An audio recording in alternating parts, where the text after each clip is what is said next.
Hey everyone, Chris here with the video review for Uncharted 2 Among Thieves. Now, Uncharted, the original game, is pretty much synonymous with the PlayStation 3. If you buy a PS3, you're going to get Uncharted. And I am very, very happy to say that Uncharted 2 Among Thieves is an absolutely phenomenal successor to the original game. This game basically picks up about a year later after the first game. Nathan Drake is, of course, on the scene again. Sully's back. Elena's back. And what's really cool about this game is it's basically a globe-trotting adventure instead of just being stuck on an island.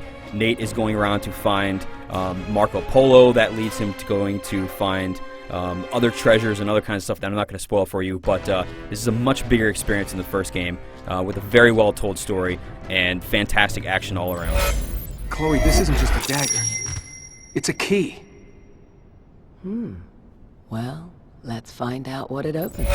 So as I mentioned, the story this time around is very well told. The cutscenes obviously are great once again. They were fantastic in the first game. They're very well done here also. And once again, the voice acting is stellar. We have the same people from the first game with an expanded cast. Everybody is great this time. What's your angle on all this misery? You gonna plunder a few temples, loot the museum? It's nice to see you two. The first game was, and still to this day, easily one of the best looking titles on the PlayStation 3. And Uncharted 2 looks even better. Again, the first game still looks really, really good, but when you see this, it is mind-blowing in some of these scenes about how good it looks. The texture detail is phenomenal. You know, it's just a level of polish that is practically unseen in games even today. One last thing that I do want to mention about the presentation for you fortune hunters out there is that, again, you can find treasures on the ground. Once you've beaten a chapter, or at least gotten to it, you can choose anywhere that you want to go. So you can jump right back in there and find it, which is really good for you fortune hunters.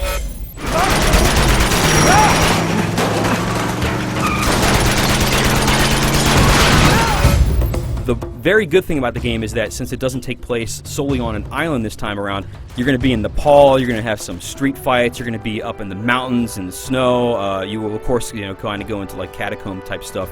But there's a whole lot more variety here than we saw in the first game, which is really cool. There are multiple scenes in this game where the actual environment is moving around and changing as you're on it.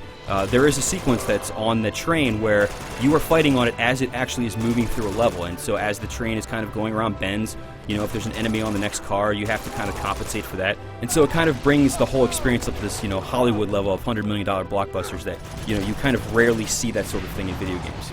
Now, like the first game, there's three main gameplay things you're going to be doing. You're going to be shooting people, you're going to be climbing the environment, and you're going to be solving puzzles.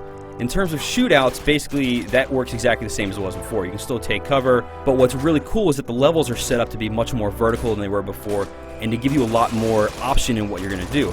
The game is still very linear. You have to go to this very specific point. There's not really a whole lot of option in how you're going to kind of go around a thing, but when you are in a shootout, you can be, I want to go to the roof, or I want to go to the bottom, or I want to hang from this thing, or I want to kind of go around from the back, and it creates this much more dynamic feel to the fights than you had the first time. Now, one thing that actually does help the fighting a lot is, in the first game you could do lots of hand-to-hand combat, and that's a little more refined here, but I'm not really going to go into that. But what is really cool is that you can use stealth a lot better in this game than you can in the first one. So guys will still see you if you pop your head out, but if you manage to sneak up on somebody, you can take them down in a silent kill. You can yank them over walls or yank them over cover or whatever and take them out.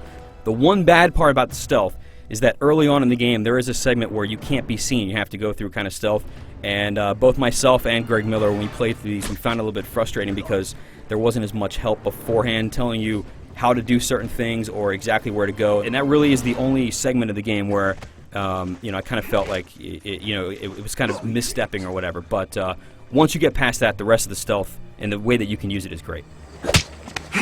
Lights out. For the puzzles this time around, without actually counting them, I would say that there are less than in the first game. However, the mix of time you're going to be spending is about the same. The way that they're handled this time around, and that they're bigger in scale, they're more intricate, and for me, they were more fun. Now, the big new thing for Uncharted 2 is that there is online play this time, both versus and co-op.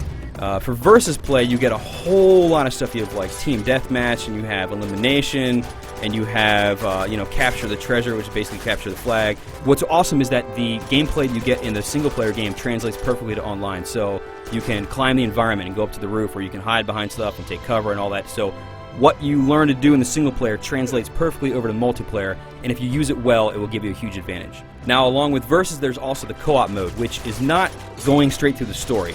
But what it is are kind of offset pieces taken from the story and kind of given a different goal. And you can play this with 2 other people, so you can have 3 people in these. Even on easy, co-op is not easy.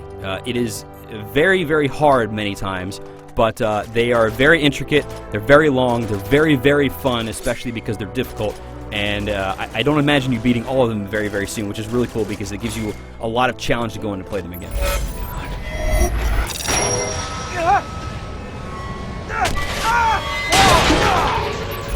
Overall, Uncharted 2 Among Thieves is a fantastic game.